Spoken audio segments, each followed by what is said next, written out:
After our conversation last week, I started by looking back at my previous written thesis, and a significant portion of it jumped out at me. By juxtaposing these everyday objects, I want to observe and explore what broader tensions or areas of inquiry are suggested. How do the components interact and connect with each other? What is lost and what is gained in the translation process between 2D and 3D? What is my role as the designer in this process, and how does it aid or conflict with the making? This, I felt, described the last idea we were discussing, the combination of old versus new in the context of wood. But what was my entry point? I scheduled a visit to the mill, but the time I began this process, Friday, it wasn't for another 3 days, Sunday, and I didn't want to wait that long to start making. I was curious about the idea of combining an old chair and a new chair, but didn't have either on hand. Out of curiosity, though, I quickly jumped into Photoshop to see if anything piqued my interest. It didn't. This quick mock-up felt forced and random, which isn't what I was going for. I decided to work with what I had access to and took a log from our burn pile to photograph. I started to think about what I already knew about processing timber into lumber and how the main difference between the two terms is the presence of bark.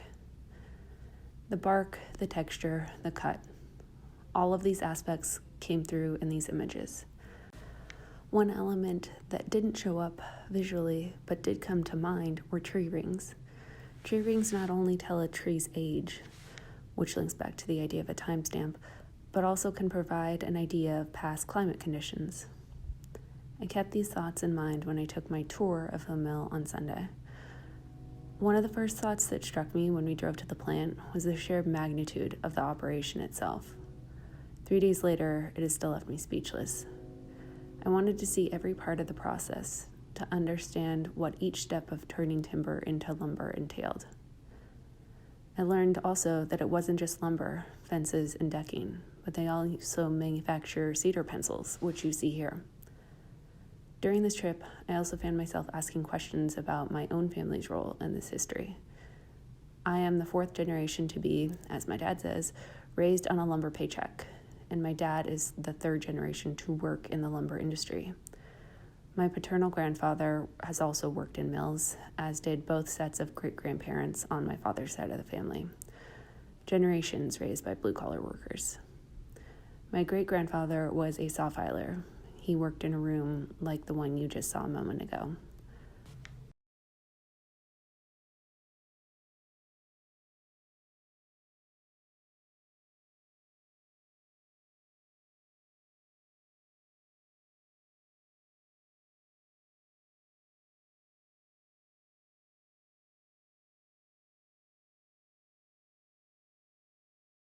This first visit gave me a lot of material and started great conversations between my dad and I.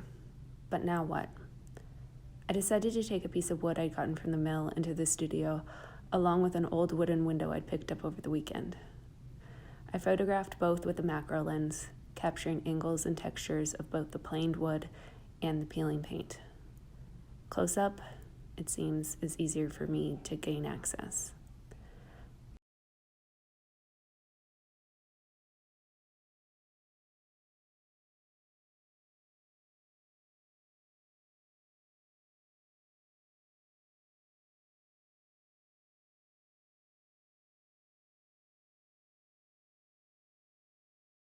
I printed out a few of these images to see what would happen if I worked in a way that was similar to past collages.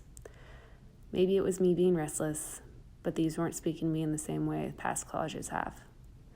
I also felt like I was excluding all the photographs I gathered from the mill.